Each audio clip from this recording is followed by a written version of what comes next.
견고하게 세워지는 그리스도인. 아멘. 예수님께서 한 사람의 인생을 집을 건축하는 것에 비유하신 적이 있어요. 집을 세워가는 그런 내용으로. 그래서 어떤 사람이 그럼 인생을 어떻게 건축하고 어떻게 지어가야 되냐? 바로 말씀을 듣고 행하는 사람. 어떤 사람이요? 네, 말씀을 듣고 행하는 사람이 정말 그 인생을 흔들림 없이 정말 반석 위에 세우는 지혜로운 사람이다. 이렇게 말씀을 하신 적이 있습니다. 그러니까 어떤 경우에도 흔들림이 없고 또 견고하고 튼튼한 집을 세우는 것. 자기의 인생, 자기의 삶, 그가 행하는 모든 것들, 곧 그리스도의 삶이 튼튼하게 지어지는 것이 바로 하나님의 뜻입니다. 믿습니까? 다시 한번 말씀드릴게요. 여러분의 인생, 그리스도인인 여러분의 인생이 흔들림 없이 견고하고 튼튼하게 세워지는 것이 바로 여러분을 향한 하나님의 뜻이에요. 그리스도인들을 향한 하나님의 뜻인 것이죠. 그래서 사도 바울은 이런 주님의 뜻을 너무나도 잘 알고 있던 사도였죠. 그래서 그렇기 때문에 주님의 몸이자 또 주님의 몸의 지체인 교회 그리고 그리스도인들을 한 사람 한 사람 흔들리지 않게 또 무너지지 않도록 견고하게 세우는 사역에 엄청나게 심혈을 기울였어요. 그래서 단지 예수님을 믿지 않는 사람들에게 복음을 전하는 것뿐만 아니라 이미 믿었지만 그 믿음이 흔들리지 않고 주님의 온전한 교회로 세워져서 그 교회를 통해서 온 세상을 구원하시고자 하신 하나님의 뜻이 정말 무리 없이 또 지체됨 없이 흔들림 없이 온전한 사역을 이루어갈 수 있도록 성도를 한 사람 한 사람을 세우는 이 일에 사도 바울이 많은 시간과 에너지를 헌신했고 그래서 그렇게 성도들을 섬기면서 사역을 했습니다. 여러분, 모든 그리스도인들을 향한 하나님의 뜻, 다시 한번 강조해서 말씀을 드리면 바로 흔들림 없이 견고하게 세워지는 것이 오늘 교회와 그리스도인들을 향한 주님의 뜻인 줄 믿으시길 바랍니다. 우리가 지난 주일에 성막을 덮는 덮개에 대해서 함께 말씀을 나눴어요. 성막을 덮는 덮개가 주는 영적인 의미, 또 이것을 통해서 우리 각자에게 또 우리 교회에 주시는 메시지를 함께 나눴는데 오늘은 이 성막 덮개를 지탱해주고 지지하면서 성막을 튼튼하게 세워주는 기둥 역할을 하는, 그래서 뼈대 역할을 하는 이 널판과 띠에 대해서 말씀을 나누도록 하겠습니다. 여러분, 오늘 읽은 말씀을요, 아마 건축을 전문으로 하시는 분들은 무슨 내용인지 그냥 한 번만 읽어도 아실 것 같아요. 그런데 저는 잘 모르겠더라고요. 이게 도대체 무슨 말이야. 그래서 몇 번을 읽고 주석도 찾아가며 이게 도대체 뭔가 하고, 그런데 확실히 봐야지, 이게 뭔지 눈으로 봐야 이런 거구나, 이게 말씀을 좀 이해가 쉽게 되겠더라고요. 조금 이따 이제 사진도 같이 보면서 나눌 건데요. 어쨌든 이 성막의 기둥을 세우는 이 널판, 이 기둥을 세우는 데 있어서 본문에는 크게 세 가지 품목이 나옵니다. 성막을 튼튼하게 세우는 일에 있어서 품목이 세 가지가 나와요. 그게 첫 번째가 만약 널판입니다. 널판이 48개예요, 총. 그리고 널판을 받치는 은받침이 나오고요. 이거는 96개가 들어갑니다. 그리고 또 하나가 나오는데 그게 바로 띠예요. 이 띠는 15개가 소용이 되어져요. 이 세 가지 품목이 바로 이 성막의 기둥, 뼈대를 세우는 그런 역할을 위해서 사용되어지게 돼요. 근데 먼저 보게 되는 것은 우리가 이제 널판을 보게 될 건데요. 이 널판은 성막을 지탱해 주는 것뿐만 아니라 공간을 확보하고 성막 안에 있는 기구들을 보호하는 역할을 하거든요. 이게 어떻게 생겼냐면 사진 좀 한번 보여주시겠어요? 이렇게 생겼습니다. 이게 널판 기둥. 이 기둥이 몇 개라고요? 48개가 사용이 되어져요. 48개. 그래서 뭐 여기 두 촉을 세우고 그러면 저 가운데 있는 기둥에 아래 보면 두 촉이 볼록하게 튀어나와 있죠. 네, 저게 그 두 촉이라는 말이고요. 그리고 지금 양쪽에 있는 그 기둥, 그 널판에 이게 뭐 고리들이 나와 있잖아요. 저 고리들에게다가 이제 그 띠를 끼우는 거예요. 저기 외부면이다, 외면, 바깥면. 그 띠를 띄우는 거고. 그리고 저 은받침이 나와요. 몇 개예요? 2개. 저 은받침이 2개인데 한 기둥에 2개씩 사용되어지는 겁니다. 한 기둥에 2개씩. 자, 이렇게 생겼습니다. 이렇게 생겼는데, 자, 이제 이 널판이 우리에게 그럼 의미하고, 널판이 그 상징하는 게 뭔가, 이 널판은요, 그리스도의 몸을 이루는 사람을 말합니다. 사람을 의미해요. 다시 말하면 그리스도인을 상징하는 것입니다. 그러니까 이게 좀 저도 이게 말씀을 이렇게 준비하다가 특이한 걸 발견했는데요. 이 몇 개라고 그랬어요? 이 널판이요? 48개. 그런데 하나님이 지으신 사람의 갈비뼈가 몇 개인 줄 아세요? 몇 개인지 쉬어보세요. 이렇게 세보세요. 몇 개인가? 몇 개인가 세보세요. 자기 갈비뼈 개수는 알고 있어야 되지 않겠어요? 이게 24개예요. 각 사람이 24개. 그런데 남자가 24개, 여자가 24개. 그래 사람의 갈비뼈는 합쳐서 48개예요. 참 놀랍고 신기하더라고요. 어떻게 하나님의 하나님이 하시는 일들이 이게 오묘한지. 네. 그래서 이 성막의 기둥은 사람을 의미하고 무엇보다 그리스도인들을 의미하는 거예요. 주님의 몸의 지체인 그리스도인들. 15절에 보면, 그런데 15절에서 보면요, 하나님께서 이 널판의 재료를, 물론 이제 띠도 마찬가지, 띠의 재료도 같은데 이 널판의 재료를 뭐라고 말씀하셨나요? 뭘로 만들으라고 그랬어요? 조각목으로 만들라고 그랬어요. 이 널판의 재료가 조각목이에요. 근데 우리는 조각목이라는 말을 쓰지 않기 때문에 이게 무슨 나무인가 하는데 이게 아카시아과 나무입니다.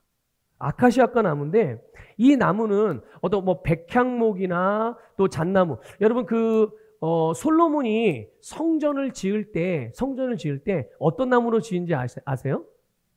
백향목과 잣나무를 사용해서 지었습니다. 이 나무들은 정말 건축을 하는데 아주 유용하게 쓰이는 그런 제목들이에요. 웅장하고 튼튼하고 여러 가지 그런 좋은 특징들이 있어서. 그런데 아카시아 나무는 어때요? 아카시아 나무는 그렇지가 않아요. 아카시아 나무는요, 건축을 하는데 사용될 만큼 좋은 제목이 아닙니다. 그래서 이 조각목이라는 것은 이리저리 막 뻗어나가는 그런 나무예요. 그리고 또 척박한 땅에서 온갖 비바람에 시달리면서 그러다 보니까 아주 깡마른 나무고, 그리고 자라나는 방향도 삐뚤빼뚤하게 지 멋대로 막 자라나요. 지 멋대로. 그리고 굵지도 않아요. 그러니까 이런 나무기 때문에 사실 건축물을 세우는 데는 별로 쓸모가 없는 그런 나무예요. 그런데 성경에서 성막을 만들고 또 성막의 기구들을 만들 때 보면 모든 사용되어진 나무들이 어떤 나무인 줄 아시죠? 바로 이 조각목입니다. 하나님께서 유독 이걸로 이 성막을 만들어라, 기둥을 만들어라, 널판을 만들어라 이렇게 말씀을 한 거예요. 그런데 이 조각목을 그대로 사용하는 게 아니에요. 여러분 오늘 읽어서 아시겠지만 이 조각목을 그대로 사용하는 게 아니라 이 조각목에다가 겉에다 뭐를 싸라고 말씀하셨죠? 예, 금으로 다 싸서. 그러니까 조각목이란 나무가 보여요, 안 보여요? 절대 보이지 않습니다. 조각목이라는 나무는 하나도 보이지 않아요. 그냥 밖에서 보면 이게 나무로 만들었는지 금으로 만들었는지 몰라봐요.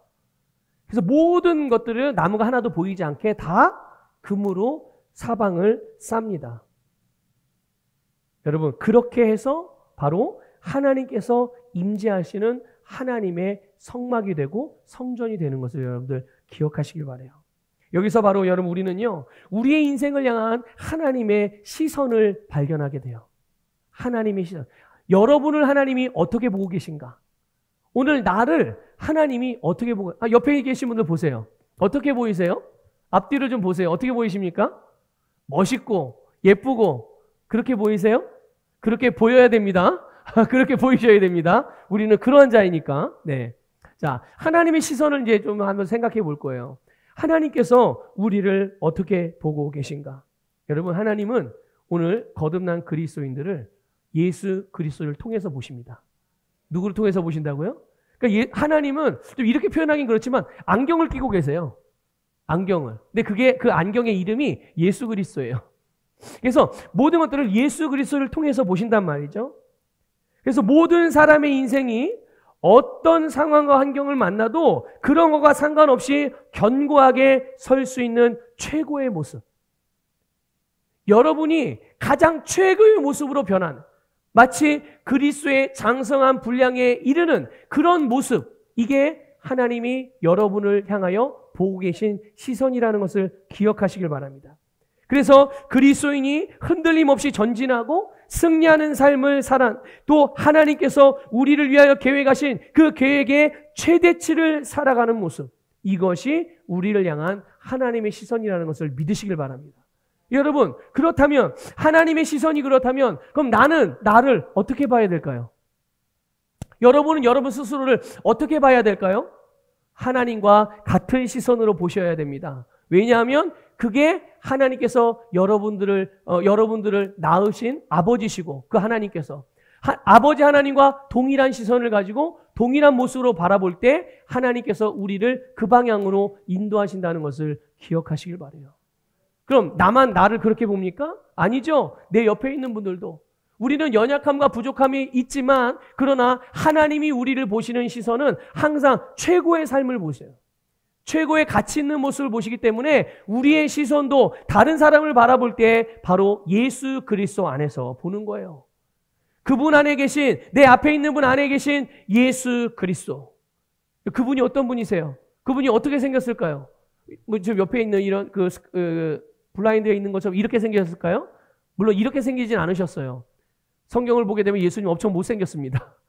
보잘것이 없어. 외모로 볼 땐 그래요. 그런데 여러분 기억하십시오. 우리 안에 거하시는 예수 그리스도는 영광스럽게 부활하신 예수 그리스도예요. 완전하신 그리스도. 그분이 우리 안에 거하심으로 그분을 통하여 내 앞에 있는 분들을 보시기를 주님의 이름으로 권면을 드립니다. 이것이 우리를 향한 하나님의 시선이고 이 시선을 여러분 믿음으로 취하시기를 축복합니다. 여러분 이 땅에 모든 인생은 죄인이죠. 그래서 무엇을 잘하고 못하고 상관없이 죄인의 본성으로 이 땅에 태어나게 돼요. 맞습니까? 네, 죄인의 본성을 가지고 태어나게 돼요. 그렇기 때문에 아무리 잘 살아가 보려고 해도 결국 죄의 열매만 거둘 뿐이죠. 마치 조각목과 같이 별 필요가 없고 제멋대로 이리저리 삐뚤빼뚤거리면서 온갖 세상의 풍파와 사단의 영향력 속에 이리 휩쓸리고 저리 휩쓸리면서 갈 바를 알지 못하는 방황하는 인생으로 그렇게 살아가게 되는 거예요.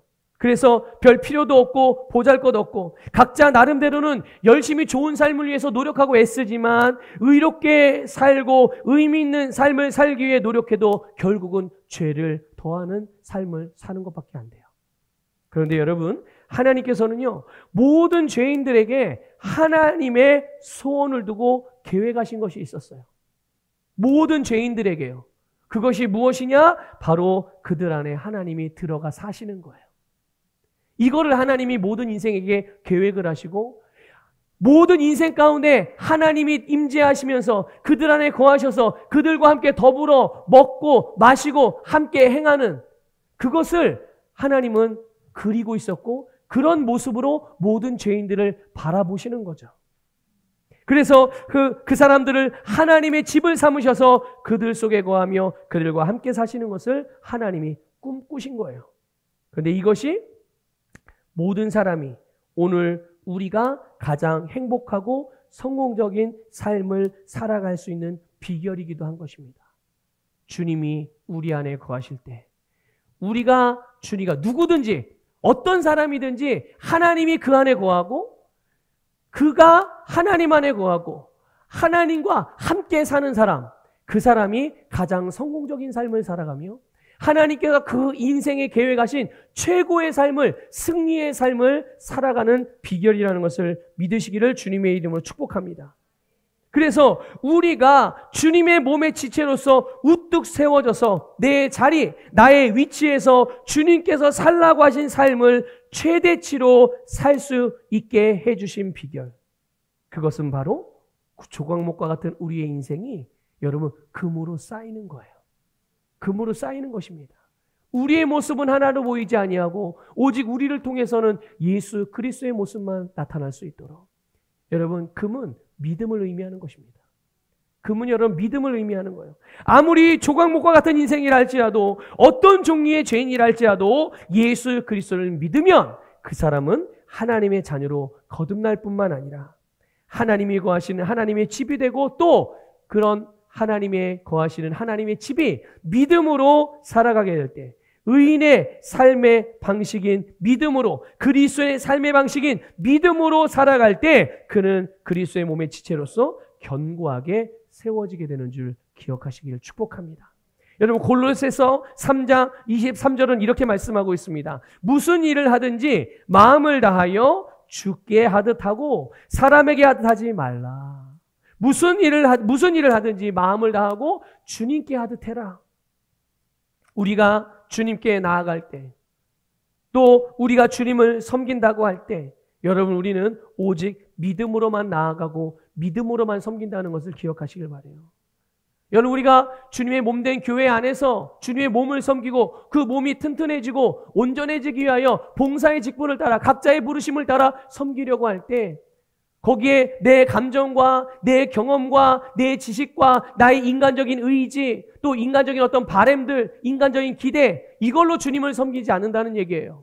그것으로 섬기면 그건 아무런 유익이 없어요. 하나님께 영광이 될 수 없어요. 그러나 여러분 믿음으로 섬기는 것만이 영원히 남는다는 것을 기억하시길 바라고, 믿음으로 행하는 것만이 하나님을 기쁘시게 한다는 것을 깨달으시기를 축복합니다. 그래서 여러분 우리는 주님을 섬길 때 오직 믿음으로 섬기는 거예요.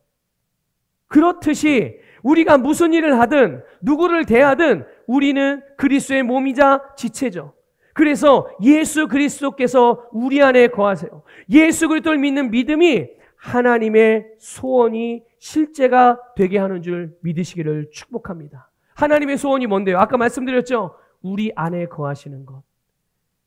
단순히 추상적이거나 형이상학적인 그런 게 아니라, 그런 개념이 아니라 정말 하나님이 내 안에 거하심으로 내 삶에 일어나는 역사들이 실제가 되어지게 하는 것, 그것이 바로 믿음으로 주님을 섬기는, 믿음으로 사업을 하고, 믿음으로 내가 가정을 돌보고, 믿음으로 자녀를 양육하고, 믿음으로 주님의 일에 봉사하고, 모든 일을 바로 주 예수 그리스도를 믿는 믿음으로 행할 때 하나님이 내 안에 거하시는 그 역사가, 임마누엘이 실제가 되어져 나타나게 된다는 거죠. 여러분, 우리가 믿음으로 행할 때 결국 우리는 흔들림 없는 하나님의 집으로서, 그리스도의 몸으로서 견고하게 세워진다는 것을 믿으시기를 축복합니다. 여러분, 성막 기둥을 세우는 데 있어서 본문에 나온 두 번째 품목이 있어요. 뭐였죠?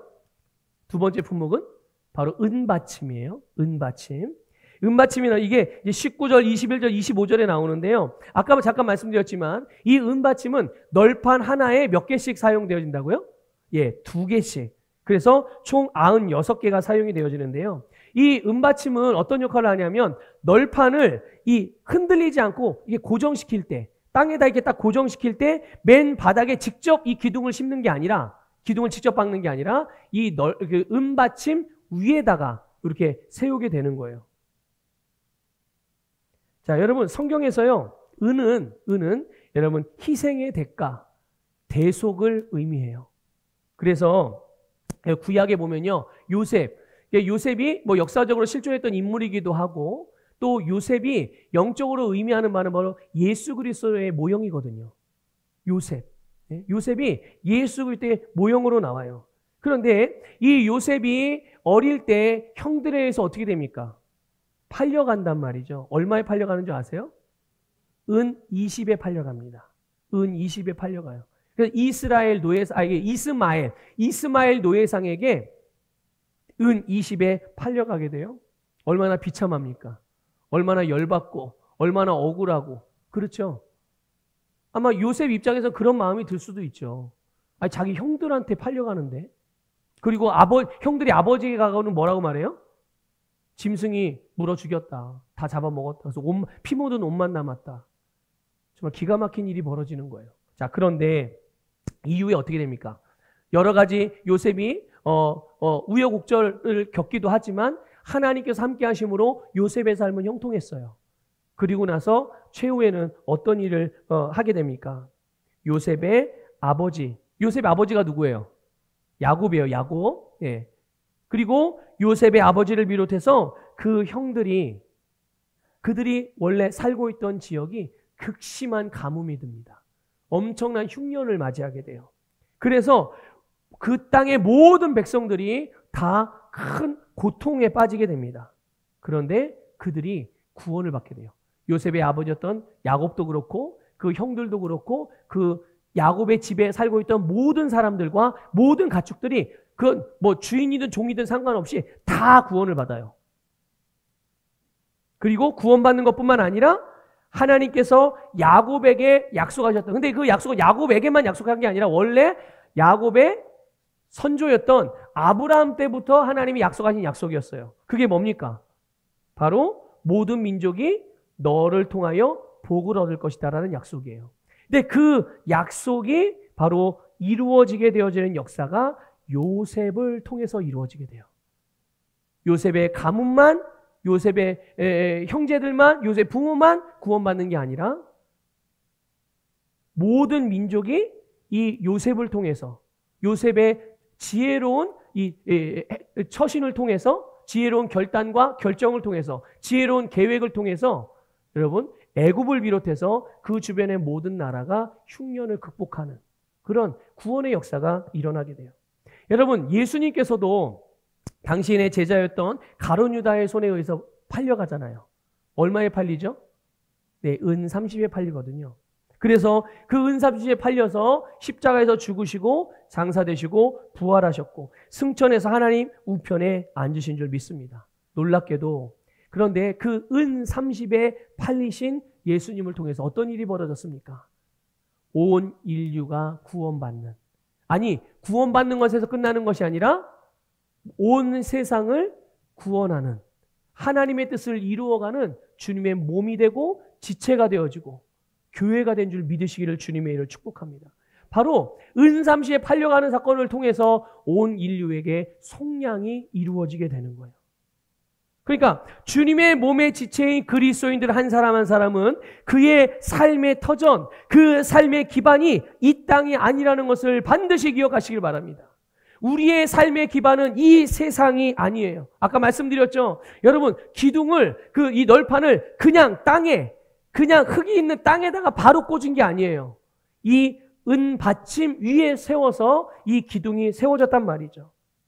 여러분, 바로 우리의 삶의 기반이요 터전은 예수 그리스도라는 것을 여러분 믿으시길 바랍니다. 우리는 예수 그리스도 위에 세워진, 아니 더 구체적으로 말씀을 드리면 예수 그리스도의 속량이 바로 그리스도인의 삶의 기반이라는 것을 믿으시길 바랍니다. 예수님의 속량, 여러분 보통 예수 그리스도의 속량 또 대속의 은혜를 말할 때 어디까지 생각하냐면 예수님이 십자가에서 죽으셨다는 것까지 생각해요. 아, 십자가에서 피 흘려 죽으심으로 우리가 구원받았어. 예수 그리스도의 속량의 사역, 이렇게 십자가에 죽으셔 피 흘리심으로 우리가 속량을 받은 거야. 그 주님께서 나에게 대속의 은혜를 베푸신 거야. 보통은 이렇게까지만 생각하거든요. 그런데 그렇지 않아요. 여러분, 예수 그리스도의 속량, 대속의 완성은 예수님의 부활과 승천까지 다 포함하는 것입니다. 예수님의 죽으심, 그리고 장사되심, 그리고 부활하심, 그리고 승천하심. 그래서 승천해서 어디서 앉아 계십니까? 하나님의 오른편에. 이 전체가 예수님의 속량의 사역이고 이것을 완성하신 줄 믿으시기를 축복합니다. 여러분, 이게 무엇을 의미합니까? 이것이 바로 예수 그리스도의 속량의 사역을 통해서 우리에게 이루어진 일이에요. 우리는 예수님의 십자가의 은혜로 말미암아 죄, 마귀, 사망의 저주로부터 구원받은 것뿐만 아니라 여러분, 우리는 새 생명을 얻었고 그 새 생명으로 다시 태어났고 우리는 예수 그리스도와 같이 하나님이 우편에 예수님과 공동 상속자로 함께 앉혀져서 우리는 이 세상에서 승리하며 왕과 같은 다스리는 자로 살아가는 존재라는 것을 믿으시기를 주님의 이름으로 축복합니다. 그래서 바로 이 진리 위에 우리의 삶이 세워지는 거예요. 어떤 삶입니까? 영생의 삶이요, 하나님의 자녀의 삶이요, 그리스도의 제자의 삶이요, 다스리는 삶이요, 정복하고 승리하는 삶이요, 하나님의 뜻을 이루어가는 삶. 이것이 바로 오늘 저와 여러분의 삶이고 모든 그리스도인들이 이 땅에 살아갈 때 살아가는 삶의 모습인 것입니다. 여러분, 우리는 예수님과 함께 죽었어요. 믿습니까? 여러분, 우리는 예수님과 함께 장사되었고 예수님과 함께 거듭났고 예수님과 함께 하나님의 우편에 앉았어요. 예수님과 동일시되었다는 것을 믿으시길 바랍니다. 여러분, 예수님과 동일시되었다는 것을 믿으셔야 해요. 이 기반 위에 우리는 하나하나 세워지고 연결되어져서 주님의 한 몸을 이룬다는 것을 믿으시기를 주님의 이름으로 축복합니다. 그래서 여러분이 삶을 살아갈 때 가정에서 살아가든 직장과 사업장에서 살아가든 교회에서 교회 생활을 하든 어디 가서 누구를 만나고 무슨 일을 하든 여러분의 지금의 영적인 위치는 여러분 하나님의 보좌 우편 예수님과 함께 공동 상속자의 위치에 있다는 것을 기억하셔서 하나님이 예수 그리스도를 통하여서 우리를 위하여서 이루어 놓으신 아름답고 복되고 축복되고 또한 승리하는 그런 모든 삶을 믿음으로 취하여 살아가시기를 주님으로 축복합니다. 주눅들지 마시고 실망과 좌절과 죄책감과 정죄감 속에서 허우적거리지 마시고 빠져나와서 담대하게 믿음으로 말씀을 행하며 살아가는 여러분이 되시기를 축복합니다. 자, 마지막으로 이제 성막의 기둥을 세운 데 있어서 본문에 세 번째 품목이 나와요. 그게 뭡니까? 띠예요. 요거 조금 사진으로 한번 볼까요? 이렇게 이제 성막의 기둥이 다 세워지면 이런 모양이에요. 바깥쪽에 돌출되어 나와 있는 부분 보이시죠? 저희가 띠를 이렇게 띠가 이제 몇 줄이에요?